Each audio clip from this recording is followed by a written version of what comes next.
গরু পাচার, বালি পাচার, পাথর পাচার। বীরভূমের নাজিবউদ্দিন মণ্ডল ওরফে টুলু মণ্ডলের বিরুদ্ধে অভিযোগের তালিকা দীর্ঘ।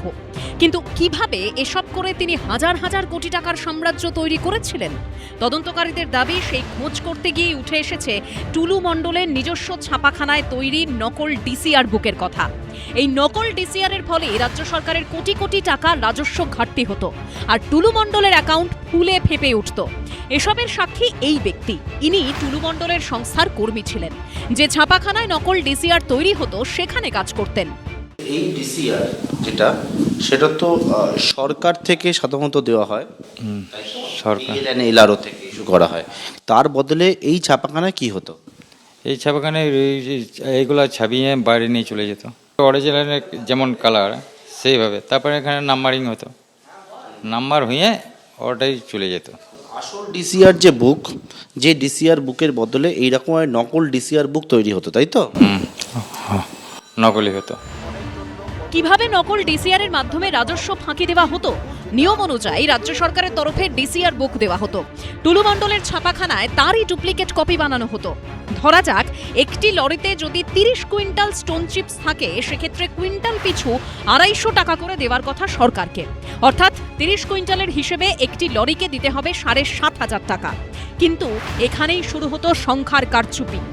বাস্তবে হয়তো টোল গেট দিয়ে প্রতিদিন 4000 লরি বেরোতো, কিন্তু সরকারকে দেখানো হতো বেরিয়েছে 1000 লরি। সেই হিসেবে সরকারের ঘরে জমা পড়তো 75 লক্ষ টাকা। আর টুলু মণ্ডলের ছাপাখানায় বানানো কপির মাধ্যমে বাকি 3000 লরির 2,25,00,000 রাজস্ব পুরোটাই যেত টুলুর পকেটে। এক হচ্ছে সরকারের যে ডিসিআর কপি এসে পৌঁছাচ্ছে টুলু মণ্ডলের কাছে, কারণ তিনি টেন্ডার নিয়েছিলেন।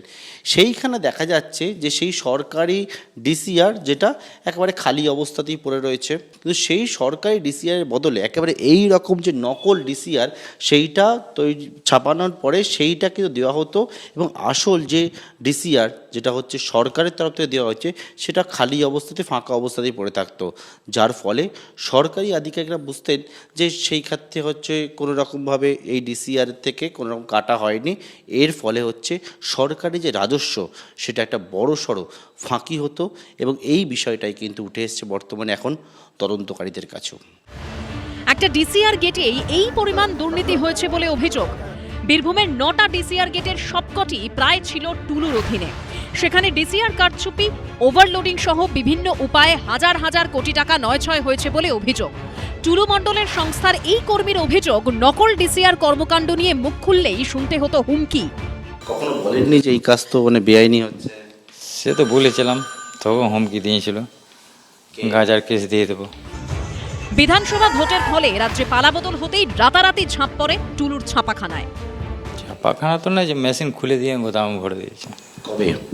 ও 6-7 তারিখ নির্বাচনের ফল ঘোষণার পর? হ্যাঁ, জেতার পর। টুলু মণ্ডলের বিরুদ্ধে এফআইআর করতে বলে মোহাম্মদ বাজার থানার আইসিকে চিঠি লেখেন মোহাম্মদ বাজারের বিএলএলআরও।